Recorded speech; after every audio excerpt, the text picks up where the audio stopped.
Jokowi harus membelot ke Amerika setelah China tipu bunga kereta cepat. Sebagai orang yang ngerti sistem hutang berhutang dunia, Luhut harus sembunyikan kecemasan dia tuh. Karena udah keburu terbuka di pers bahwa Cina menekan Indonesia dan Indonesia nggak mampu untuk negosiasi balik kan.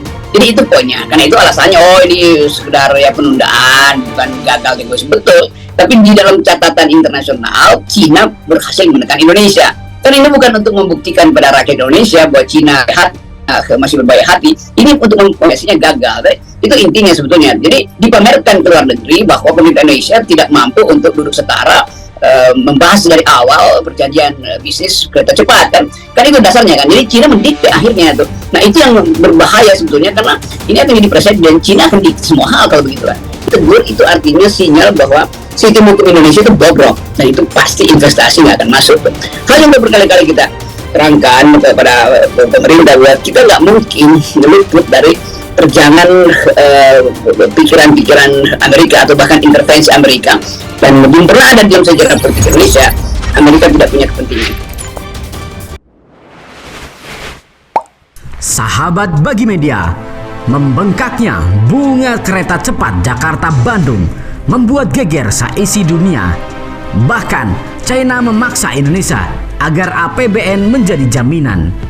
Waduh, kemarin-kemarin banyak yang mendukung kereta cepat karena China memberikan janji-janji manisnya. Bahkan Indonesia sudah mengabaikan Jepang. Sekarang bom waktunya tiba. China menaikkan bunga utang dan meminta APBN menjadi jaminan. Untung enggak minta Pulau Natuna. Dengan adanya sikap China yang aneh, licik, dan tergolong pintar ini membuat seluruh warga Indonesia marah besar.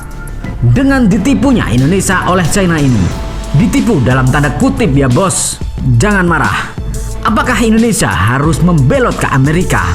Karena Amerika kalau mau memeras itu secara to the point, tidak seperti China yang diam-diam malah diam. Ataukah Indonesia harus segera menjauh dari kedua negara ini? Atau ini sebenarnya siapa yang salah? Mari kita bahas bersama. Kereta cepat Jakarta-Bandung kembali menjadi sorotan usai Menteri Koordinator Bidang Kemaritiman dan Investasi Luhut Binsar Panjaitan gagal menegosiasikan keinginan pemerintah Indonesia agar bunga pinjaman proyek itu turun dari 4% ke 2%. Dari hasil negosiasi Luhut dengan China, negeri tirai bambu hanya mau menurunkan bunga utang kereta cepat di level 3,4%. Adapun total pinjaman yang dinegosiasikan Indonesia ke China Development Bank sebesar 560 juta US dollar atau 8,3 triliun rupiah. Utang itu akan digunakan untuk membiayai pembengkakan biaya KCJB sebesar 1,2 miliar US dollar atau 17,8 triliun rupiah. Pinjaman itu akan diberikan pada PT Kereta Api Indonesia atau KAI sebagai pimpinan konsorsium Indonesia di PT KCIC.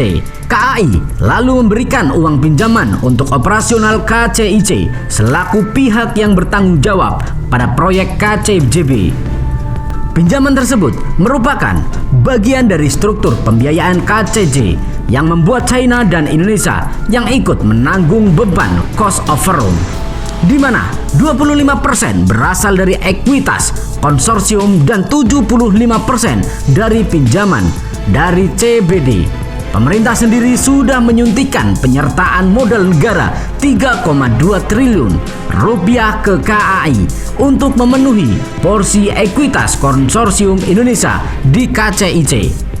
Sedangkan dalam porsi pinjaman 75% Indonesia menggunakan 60% dan China 40%. Maka dari itu, porsi utang Indonesia adalah 75% dikalikan 1,2 miliar US dollar. Kemudian dikalikan 60% sehingga diperoleh sekitar 560 juta US dollar. Waduh, bingung nih Mimin. Banyak sekali utangnya. Semoga saja bermanfaat dan negara kita jangan sampai seperti Sri Lanka. Luhut menyebut pemerintah tidak akan menyerah dan akan kembali bernegosiasi agar bunga pinjaman utang itu bisa di bawah 3,4%. Kendati demikian, Luhut yakin pemerintah mampu membayar bunga 3,4% tersebut. Ia berharap jangan pernah ada yang meragukan pemerintah di tengah penerimaan pajak yang tokcer. Iya sih, tapi kan ada pegawai pajak yang seperti Onono. Hehehe.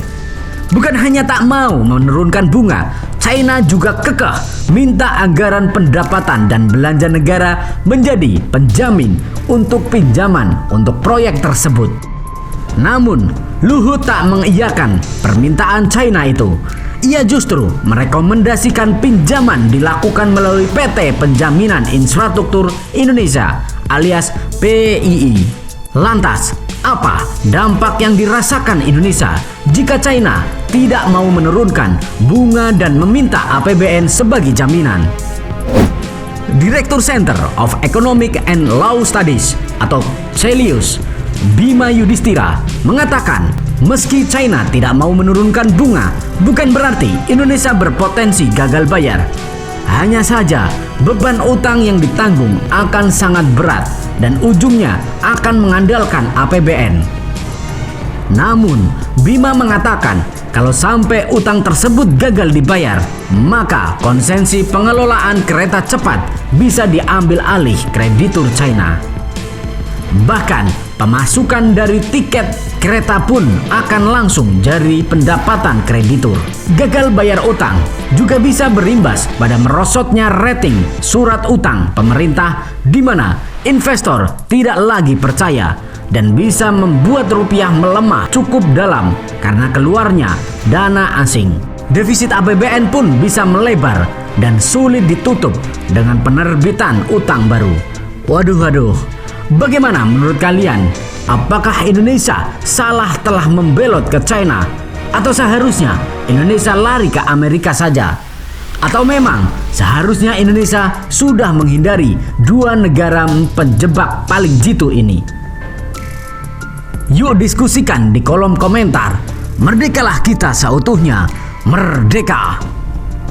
Step 1, wake up early, gonna rise with the sun. Step 2, get some good, some food in you. Step 3, think real hard about what you wanna be. Step 4, everybody just do your thing. Wake up, today's gonna be a good day. Wake up, today's gonna be a good day. Wake up, today's gonna be a good day. Wake up, today's gonna be a good day. Wake up, today's gonna be a good day. Wake up, today's gonna be a good day. Wake up, today's gonna be a good day. Wake up, today's gonna be a good day. Yo, set your affirmations, aspirations. I got shit to do, the aftermath of preparation. Good food, good mood, blood in circulation. One step at a time, yeah, that's how you make it.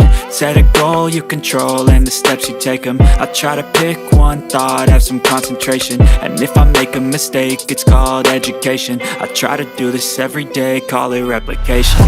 Wake up, today's gonna be a good day.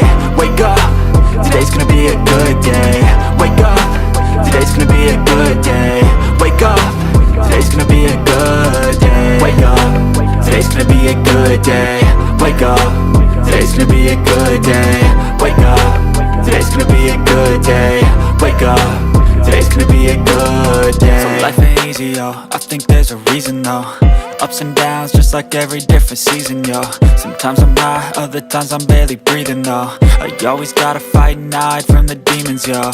Negative thoughts are poison, they rot. Head full of flies, so here come the clouds. They'll never stop unless I can swap all the bad for the good in my head when I'm lost. Yeah, so I'ma fake it till I make it. Positive thoughts are overtaken, I got patience. One day at a time is how you operate a cadence. A flow, you grow, you show yourself a foundation. Stay away from all the shit that causes temptation. I know that I like to do it cause it's sensation. I live my life in my head like a narration. Don't expect greatness, do my best, man, I'll take it. Wake up, today's gonna be a good day. Wake up, today's gonna be a good day. Wake up, today's gonna be a good day. Wake up, today's gonna be a good day. Wake up, today's gonna be a good day. Wake up, today's gonna be a good day. day. Wake up,